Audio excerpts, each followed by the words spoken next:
Vamos lá, galera. Vamos lá, galerinha. Como é que vocês estão aí? Pedro Lenza na área. Quanto tempo, meus amigos? Como é que vocês estão, hein?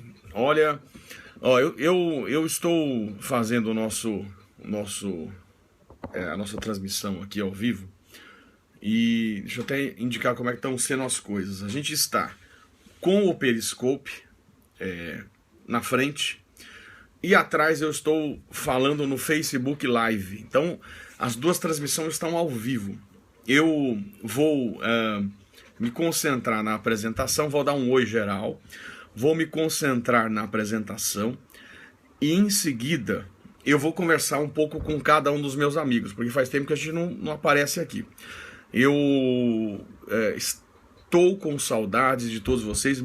Realmente muitas saudades dos meus amigos das redes sociais. Eu estive ausente aí por conta de alguns projetos novos que a gente vai estar divulgando em breve. São projetos muito interessantes aí que a gente acabou entrando com a Saraiva. Me desculpem. E em breve nós vamos trazer aí algumas novidades. Estava sumido, então vou dar uma olhadinha aqui no Periscope. Primeiro estou vendo o Periscope na minha frente aqui. O Rodrigo73 disse que eu estava sumido. Quem mais? A turma de Palmas, estive em Palmas. Realmente a galera de Palmas foi sensacional aí essa semana que passou. Beltrão de Minas Gerais, Marcos de Rio Preto, Fique Professor Lajeado, sumidaço. Uberlândia, grande honra. Então, o que eu vou pedir, já que eu estava tão sumido, a gente vinha num ritmo muito legal com várias pessoas ao vivo. Me ajudem a lembrar a galera. Então o pessoal do Periscope tem um bonequinho aqui. O que vocês podem fazer? Podem convidar os amigos. Então eu não estou vendo a galera convidar. Então vocês têm como convidar via... Estou falando com a turma do Periscope aqui na frente. Cadê a galera? Não tem como convidar. Põe lá no bonequinho, põe lá, publica no Twitter. Olha lá, agora sim a Ana divulgou, convidou a Mirella, convidando os amigos. Quem mais? A Cíntia Ximenes deu um share no Twitter. Bruno convidou, a turma, tá vendo? A Ju Medeiros convidando seus seguidores, Fabiano Basto convidando seus seguidores, Aline Ferrari, Brenda convidando, Elaine Advogada, Invited Followers, Gugue Bela 123 convidando a galera, Renatinha convidando, agora nós vamos bombar, galera, agora nós vamos acordar todo mundo. João, olha isso é sensacional. E aí a gente convida e vamos aumentando. Hoje lá agora no Periscope a gente tem mais de 90 mil seguidores. Ó, o Carlos convidando. Então vamos lá. Então a galera tá aqui. Agora a turma do Face, eu tô olhando aqui. Agora eu tô olhando pra turma do Face que tá atrás de mim. Helena Barbosa, ela pediu uma biblioteca, né? Helena Barbosa, quem mais? A Rosine da Silva, Rio de Janeiro na área, a turma lá do Facebook Live. Estão vendo aí? Quem mais está aí? Bom, então vamos falar do nosso tema. Gabriel Vieira, Araraquara, na quarta-feira, é isso mesmo, né? Só confirmar a data aí, a gente vai estar dando palestra. Exatamente, quarta-feira, dia 5, em Araraquara. Então a galera de Araraquara, vamos estar aí. E olha que interessante, na quarta-feira, quando estiver em Araraquara, eu vou levar dessa vez a Manu, o Max e o Tommy para a palestra. E a Manu disse que quer participar da palestra. Vocês já imaginaram? Eu não sei o que vai acontecer. Então, a turma de Araraquara, vamos ver, né? Então, como é que convida? Tem esse bonequinho, a turma do Periscope, tem um bonequinho aqui, ó. Bonequinho aqui. Você clica nesse bonequinho e vai ter a opção share no Twitter, share no Periscope. Tá vendo? Maria Regina, como é que convida? Tá vendo como é que convida? Bom, vamos lá. Vamos falar sobre veto.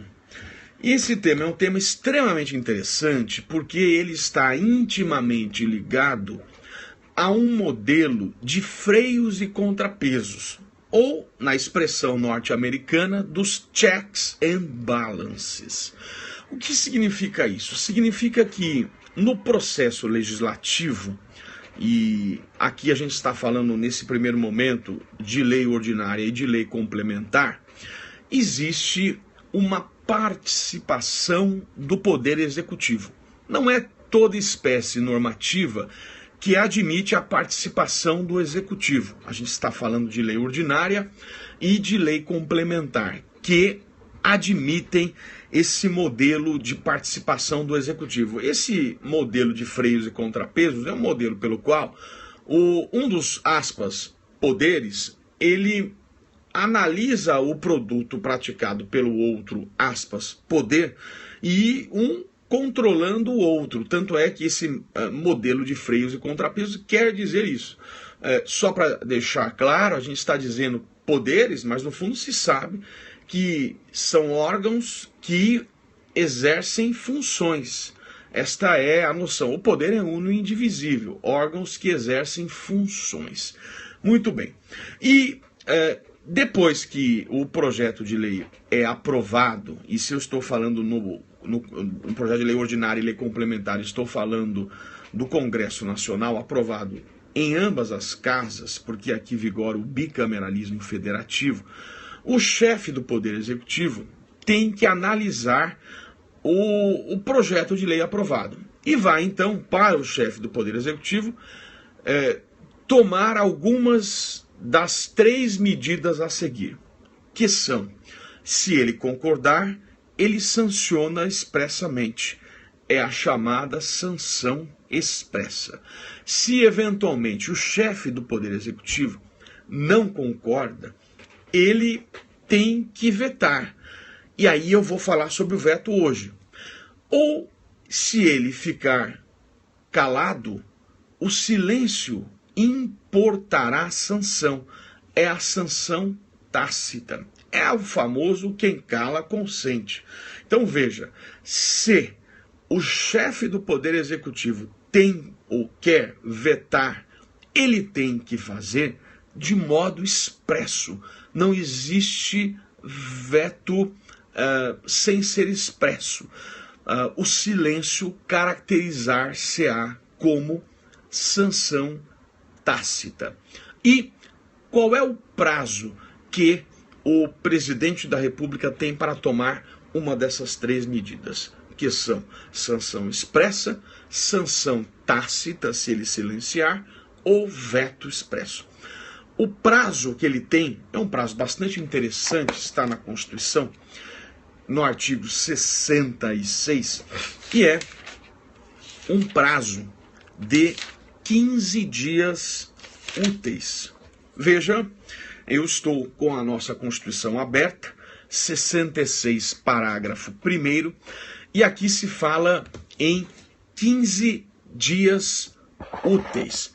É bastante interessante porque são poucas as situações em que a Constituição fala em dias úteis, porque normalmente a Constituição fala em dias e não dias úteis, e aqui ela usa a palavra úteis e a gente tem que assim entender. Muito bem, vamos lá. Vamos seguir o nosso roteiro aqui. Prazo para vetar, 15 dias úteis. Quais são os tipos de veto?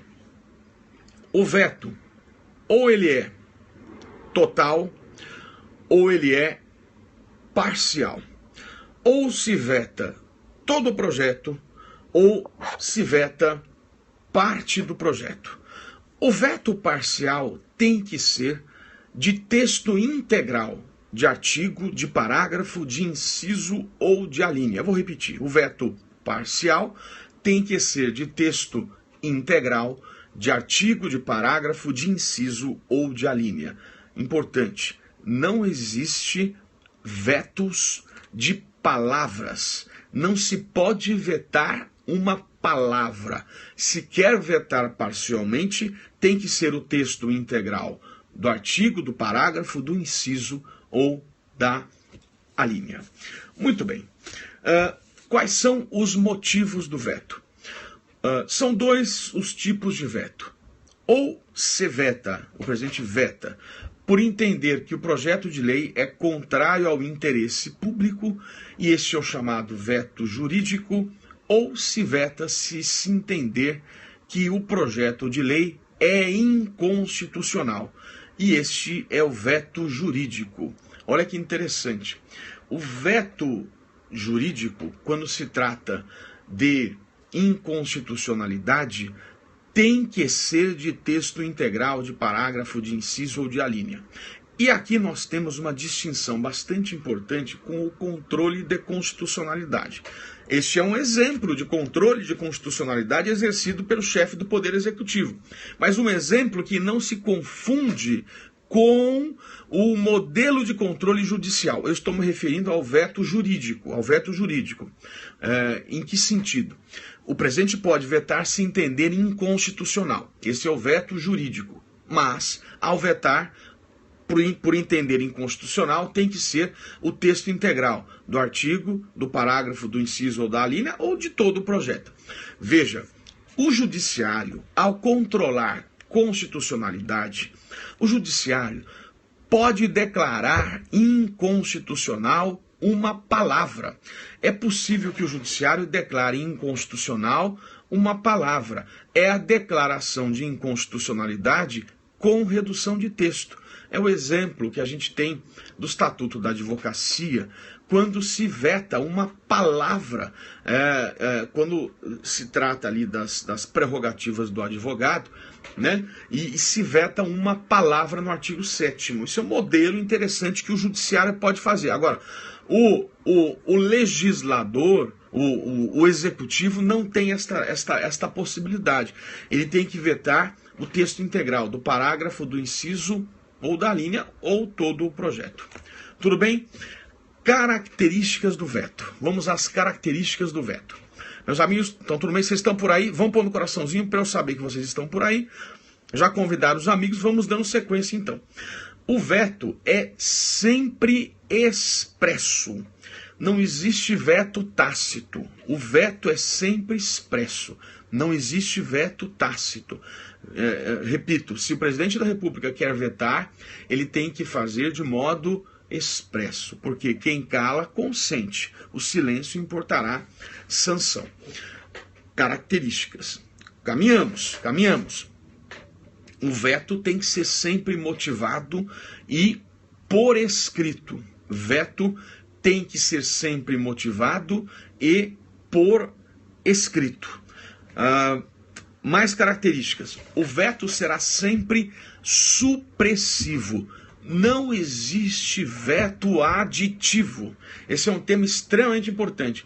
O veto será sempre supressivo. Não existe veto aditivo. Ou seja, o presidente, ou ao vetar, tira alguma coisa, ele jamais pode colocar. Ele só pode retirar. Isso é vetar, sempre supressivo. E o veto como mais uma característica, superável ou relativo. E por que o veto é superável ou relativo? Porque necessariamente, o veto presidencial será apreciado pelo parlamento. Eu estou dizendo necessariamente o veto será apreciado pelo parlamento. Por isso que ele é superável ou relativo. E é disso que eu quero passar a analisar. Dentro desta característica de ser superável ou relativo, eu introduzo o instituto do pocket veto, que foi o que eu anunciei na chamada para a aula de hoje. Pocket veto. Palavra pocket significa bolso. Veto. Aliás, a palavra pocket é uma palavra que todo mundo sabe. Mesmo que você não fez ainda muito estudo de inglês, é que nem the book is on the table. Pocket é bolso. Pocket veto é o veto de bolso. E aí a gente passa então a falar sobre o pocket veto. Muito bem. O que se entende por pocket veto? Significa veto absoluto. E aí, numa prova, a galera, concurseiros do Brasil, na prova, se perguntarem se existe o pocket veto no Brasil, a resposta é não. E por que não? Porque o veto ele é sempre necessariamente apreciado pelo parlamento. Não existe veto absoluto no direito brasileiro. Existe hoje, aliás, não é normal o veto absoluto. O veto absoluto ou pocket veto, ele não é um modelo que está conectado dentro de uma noção de democracia. Hoje, o professor José Afonso da Silva diz que o único exemplo que ele encontra de pocket veto é no Conselho de Segurança da ONU, que há uma possibilidade ali de veto absoluto. Se essa expressão está no livro, essa expressão está, a gente discute esses casos na nova edição, na página 699. Sim, meus amigos, durante a ditadura eu posso, e aí seria interessante numa prova escrita o concurseiro do Brasil comentar, durante a ditadura, parece que este modelo de pocket veto tem uma certa, vamos dizer assim, uma certa materialização. Vou explicar por quê. Durante a ditadura, o Congresso Nacional foi fechado em alguns momentos e em razão de estar fechado, o Congresso Nacional não podia apreciar vetos presidenciais. Então, veja, é possível afirmar que, durante a ditadura, a figura do pocket veto, ela se manifestou no sentido de que o parlamento não podia apreciar em determinadas situações o veto. E por que não poderia apreciar? Porque o parlamento estava fechado por conta do ato ditatorial. Então, numa prova de concurso, você tem que relacionar a figura do pocket veto com o modelo ditatorial e deixar claro que o direito brasileiro não admite. E por que não admite? Porque dentre as características do veto, você anotou que ele é superável ou relativo. Porque ele é superável ou relativo, necessariamente será apreciado. Heidegger eu já falo daqui a pouco. Vamos lá. Como é que o parlamento aprecia o veto? Isso está na Constituição. No artigo 66, parágrafo 4º, é uma pergunta básica de primeira fase, você que presta concurso tem que ler a letra da lei, tem que ler com cuidado. E esse 66, parágrafo 4º, diz assim: o veto será apreciado. Quando a Constituição usa a palavra será apreciado, é uma palavra mandamental. O Constituinte foi muito explícito e o intérprete não pode modificar isso. Isso quer dizer, se se diz que o veto será apreciado, significa que ele terá que ser apreciado. Por isso que eu disse, necessariamente o veto será apreciado pelo parlamento. De que forma? Aí você decora isso para a prova, isso despenca no concurso. 66, parágrafo 4º, em sessão conjunta, dentro de 30 dias a contar do seu recebimento, só podendo ser rejeitado pelo voto da maioria absoluta dos deputados e senadores. Então vamos lá, vamos decorar, a galera já está ajudando aí. Eu vou repetir, sessão conjunta quando se trata do Parlamento Federal, naturalmente, do Congresso Nacional, prazo 30 dias, dentro de 30 dias, e pelo voto da maioria absoluta dos deputados e senadores. E aqui vai um detalhe extremamente importante. A emenda constitucional número 76 de 2013 definiu que esta apreciação é por voto aberto. Anote aí.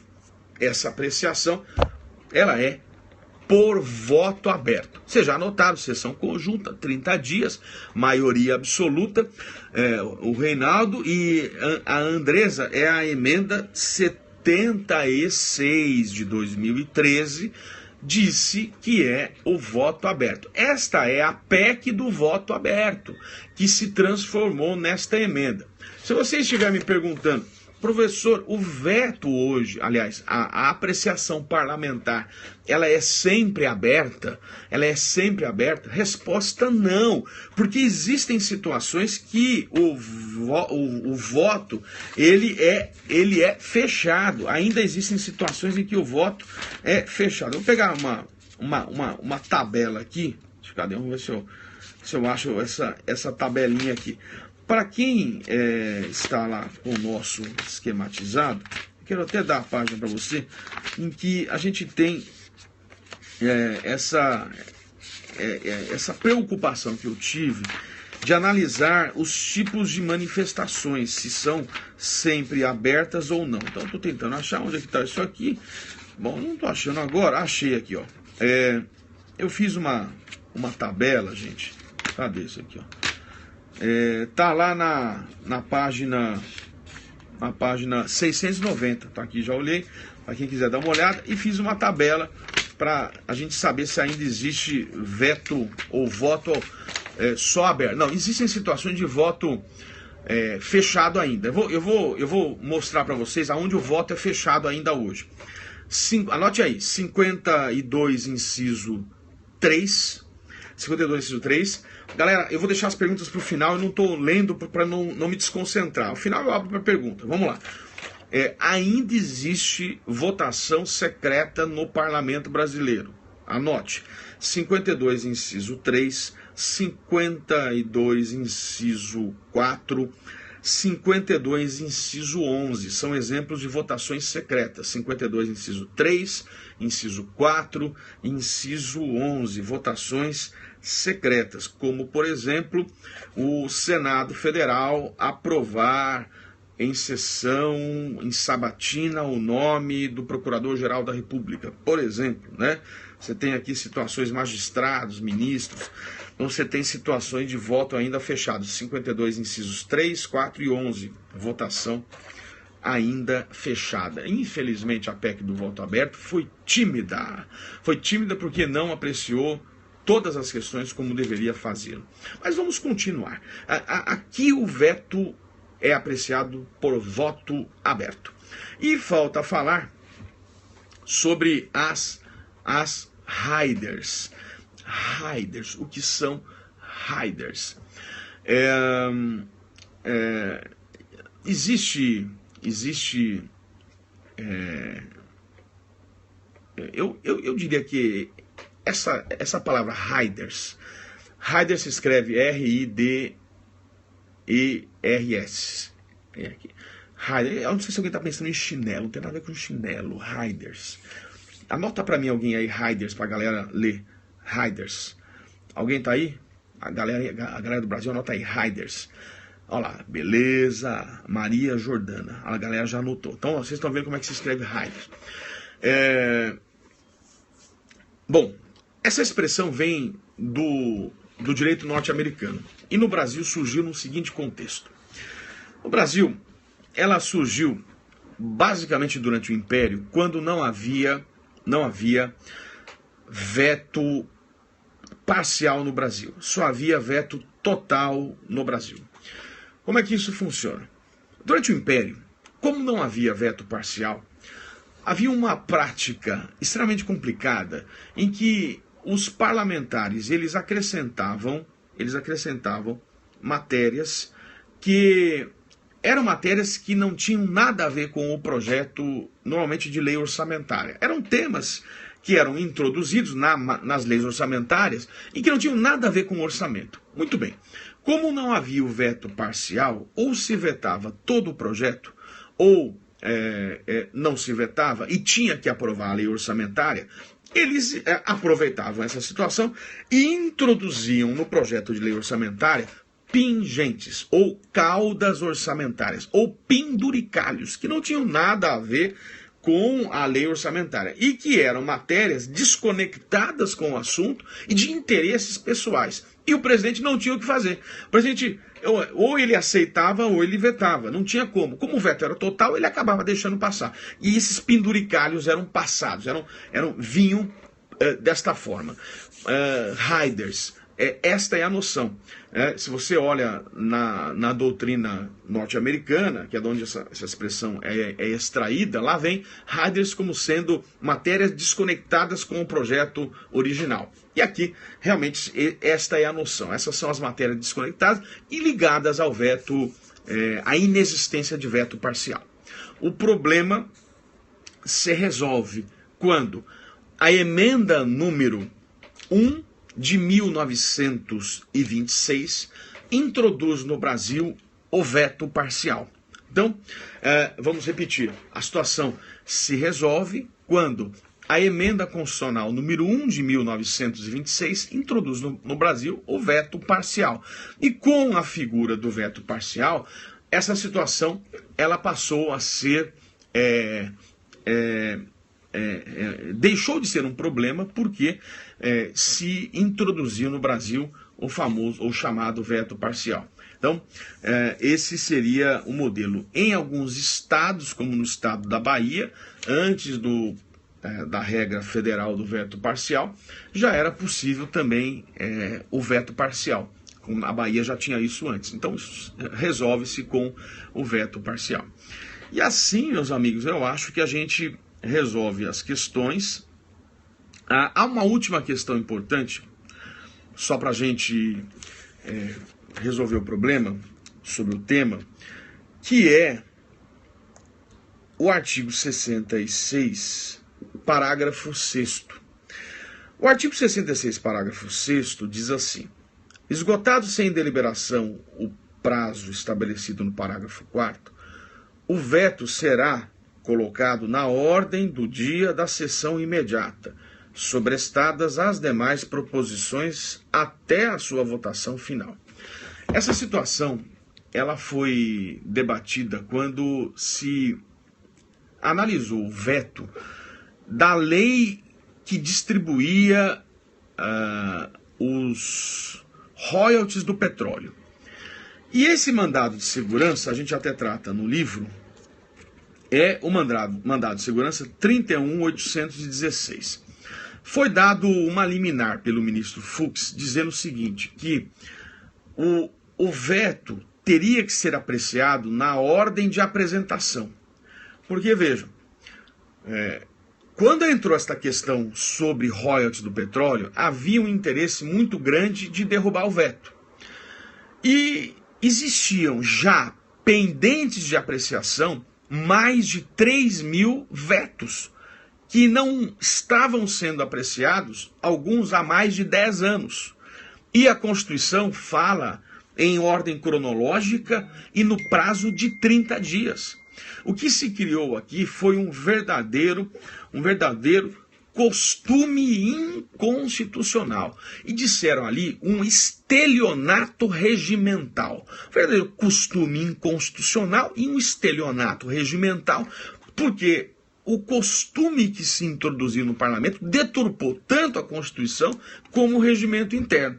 E isso foi nítido para o ministro Fux, que eu acompanhei e aplaudi a liminar do ministro Fux. Só que ao apreciar em agravo regimental, agora agravo interno com o novo CPC, o parlamento, o plenário do Supremo, por 6-4, derrubou a orientação do ministro Fux e foi na linha do ministro Lewandowski, que falou em poder de agenda do parlamento.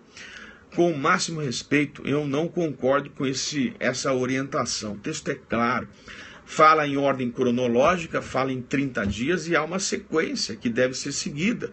Quando eu permito ao parlamento escolher o que ele quer, eu estou dando uma liberdade para que ele, então, passe matérias de interesse político do parlamento. O ministro Lewandowski falou em poder de agenda, mas a Constituição não fala em poder de agenda. Fala, de modo categórico, 30 dias, ordem cronológica, e vão sobrestar as matérias. Eles não estão respeitando isso. Quando, então, o Supremo não foi na linha do ministro Fux, foi 6-4 contra ele, a gente, infelizmente, volta para essa situação de que eles não estão respeitando a ordem cronológica e de apresentação. Eles estão apreciando os vetos que lhes são de interesse político e há uma quantidade de mais de 100 mil, de mais de 10 mil vetos que estão para ser apreciados pelo parlamento. A crítica que eu deixo na linha do que se discutiu aí nessa questão. Tudo bem, meus amigos? Então, eu vou, depois de ter explicado a matéria, vou conversar primeiro com os meus amigos aqui do Periscope, dar um abraço para vocês e depois eu vou para a tela de trás, que estão os amigos do Facebook Live, 100 pessoas por lá, e a gente vai conversar aqui, né? Vamos ver, meus amigos, show, adorei, a Nath 280, professor STF, cláusulas de barreiras, tatuagem. É um tema que a gente pode falar sobre tatuagem, é isso? A tatuagem, é isso? Perfeito, obrigada. Vamos ver se a gente passa a voltar com mais frequência, meus amigos. Eu estava distante, eu comentei, né, que eu estava num projeto muito grande aí, que logo, Pedro Medula na área, grande Pedro Medula, dali, garotinho, esse é o cara, grande Pedro. Saudades aí da sua presença também, meu amigo. Sucesso aí pelo trabalho que tem feito aí com os meus amigos. Muito bom. Quem mais está aí? Obrigado pela aula. Ju Medeiros, aula show. A galera, ótimas dicas. Galera, eu tô falando, a galera do Face aí de trás, eu tô falando com a turma do Periscope da frente. Parabéns. Depois eu vou falar com vocês aí, tá? Fala da DPF 347. Vamos ver se a gente organiza uns temas aí pra gente voltar com mais frequência, galera. Tudo esclarecido, um tema bastante importante. Obrigado, professor. Melhorei muito com o seu livro. Que bom, gente. Ó, eu quero organizar aí. A nova edição saiu em agosto, né? A galera que acompanhou aí, tá aqui na mão. Quero organizar os nossos sorteios aí. Mas foi uma loucura para fechar isso aqui. Vocês acompanharam, né? Então foi uma loucura. Excelente, muito obrigado. Goulart, cadê Edon? Como se apura a maioria para derrubar o veto? Maioria absoluta, Felipe, é a maioria dos integrantes. É a maioria dos componentes, analisada, apesar de ser sessão conjunta, isoladamente. Você tem Câmara e Senado em sessão conjunta, mas um número ele tem que ser analisado isoladamente. Não dá para você pegar uma maioria de deputados e esquecer os 81 senadores. A sessão é conjunta. Beleza? Pretende fazer um livro sobre hermenêutica constitucional? Não tenho essa pretensão, não, porque é um tema muito específico. E aí eu acho que eu não teria condição de fazer, viu? Tem que deixar para os hermeneutas aí, né? Meio judicial cabível para impugnar o veto. Meio judicial cabível para... Quem vai impugnar o veto? Esse veto, eu acho que poderia pensar nesse momento. Talvez eu estou pensando aqui um mandado de segurança parlamentar. Agora, se o veto poderia ser impugnado... Tem interessante, o meio possível de se impugnar o veto. Eu vou dar um exemplo interessante. Há um veto eu não estou lendo aqui, gente, eu estou pensando, então eu parei de ler. Há um veto no Código do Consumidor em que este veto foi sem motivação. Olha que interessante a pergunta. Um veto no Código do Consumidor que foi sem motivação. Sem motivação.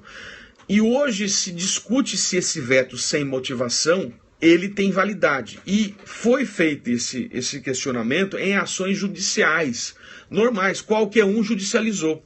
E o judiciário entendeu que o veto sem motivação é a mesma coisa que sanção e que, portanto, não se tem veto. Olha que interessante. Ou a impugnação vai poder se dar por mandado de segurança do próprio parlamentar, ou depois de ter sido, e o verbo é aposto o veto, aposto o veto, poderá ser possível, então, que qualquer um discuta se aquele veto tem validade, como aconteceu no CDC. Interessante a pergunta, né, galera? Então vamos lá, o que mais aí? Tá tudo bem, meus amigos aqui do Periscope, né? Ótimo, a Nath 280 tá na área. Vamos lá, obrigado pelo carinho, dá o salve. Quem que é? O Pedro Medula. Dali, garotinho, esse é o cara. Muito bom, meu amigo, sucesso aí, viu? Continua ajudando a galera aí com as suas aulas de não sei se é autoajuda que fala, não, mas é de superação, meu amigo. Sucesso aí, viu? Exemplo para todos. O que mais? É isso aí. Coach, é isso? Então, é isso aí. Professor, Pedro, professor Lenza com Z, galera. Natal, Brasília na área, Brasília na área. Vou organizando um curso aí no Supremo, estamos organizando, eu estou analisando. Natal, Rio Grande do Norte, Natal te ama, Natal eu amo Natal, Natal é bom demais. Galera, então é o seguinte, ó. Vou agora falar com os meus amigos do Face. Eu vou deixar aqui de lado, vocês ficam acompanhando aí a turma do Periscope se quiser continuar. Então eu vou ler a turma do Facebook Live. Agora estou olhando quem está no Facebook Live. A Renata B. Soares Canuto, Vinícius Fernandes. Mais aulas durante a semana. O Jean Zanqui. Mas tá, André, obrigado, professor. Deus abençoe. Deus abençoe. Amém, galera. Mais aulas. Eu vou organizar. Eu prometo que eu vou voltar com mais frequência aqui nas nossas aulas, viu, gente? Porque eu estava num projeto muito grande com a Saraiva. E a gente daqui a pouco vai divulgar as informações aí. Mas eu não estava tendo tempo para nada. A gente veio da atualização do livro, que fechei em julho. A edição nova saiu em agosto com esse projeto que emendou. Então, foi muita coisa junta aí. Ótimas lives, aprendendo muito com as suas autorias. Elaine Silva, turma lá do Facebook Live. Facebook Live tá bombando aí também. Que bom, viu? Maísa Tavares, não vou deixar de jeito nenhum, gente. Eu vou voltar com mais carga aí. Aqui, ó, o Ricardo, o senhor estará, agora eu voltei para o Periscope, o senhor estará em Araraquara essa semana, quarta-feira, Araraquara, e está indo comigo Manu, Max e Tommy. Eu falei, dessa vez, Manu quer ir sempre uma palestra. Eu vou levar você para palestra, Manu. Então vamos embora. Show, Jean Zanquim, Elaine Medeiros, beijo, galera. Elaine, Deus te abençoe, valeu, Alessandra Matos. Eu tô lendo a turma do Facebook aqui, ó. Os alunos te amamos, Rosine da Silva, Rogério, obrigado, mestre, Rio de Janeiro, Priscila Viana, que legal, saudações, Elaine Medeiros. Vem pra Goiânia, Pedro, aqui voltei pro Periscope. Vem para um time de elite, último dia para entrar dia 7. O que é essa história de time de elite? Vem pro time de elite. Eu não tô sabendo, Pedro Medula, me explica aí o que é esse negócio aí. Macapá, aliás, eu nunca fui para Macapá, hein? Ó, galera de Macapá, se quiser agitar, estamos aí. Vem para Cuiabá. Cuiabá faz tempo que eu não vou para aí. Comi uma vez lá em Cuiabá, acho que é Cabana do Peixe, pode ser, meu amigo. Coisa boa demais. Uruguaiana pela primeira vez, que legal. Guilherme, Uruguaiana, sensacional. São Luís, Salvador eu estive já 2 vezes esse ano, hein? Salvador 2 vezes, Macapá. Tô no site, tô tirando umas dúvidas, que bom. Vem para Juiz de Fora, Rio de Janeiro, manda beijo. Vem para Belém, Teresina, Piauí, Goiânia. Só precisamos de mais desconto. Voltei aqui, Elaine, se mais desconto nos exemplares. Eu tô conversando com a turma da Saraiva, porque eu falei para eles, ó, vocês estão cobrando muito caro o livro, então eles estão revendo preço. Então a turma tá revendo o preço para ver se consegue abaixar os preços dos livros. Tô batendo firme lá porque não tô achando muito caro. Então estamos em cima lá, gente. Professor é show, Rio de Janeiro, Patrícia Franca. Ó, galera, então é isso aí. Volta para o Rio de Janeiro. A última vez foi os 46 anos da Estácio no Teatro Municipal. Meu Deus do céu, que lá foi emocionante demais. Contagem, Minas Gerais, nunca estive aí. Bom, gente, então é isso aí, ó. Ribeirão Preto, Lígia Marinho, a Califórnia brasileira. Como é que foram aí? Tá tudo bem aí, galera? Dia de votações hoje, tudo certinho. Então vamos lá. Eu vou então desligando por aqui. Vamos terminando e a gente vai conversando com os meus amigos. A gente vai voltar com mais frequência nas nossas lives. E é isso aí, galera. Bom demais, valeu. E vou desligar aqui o Periscope, desligando, e a gente se vê aqui.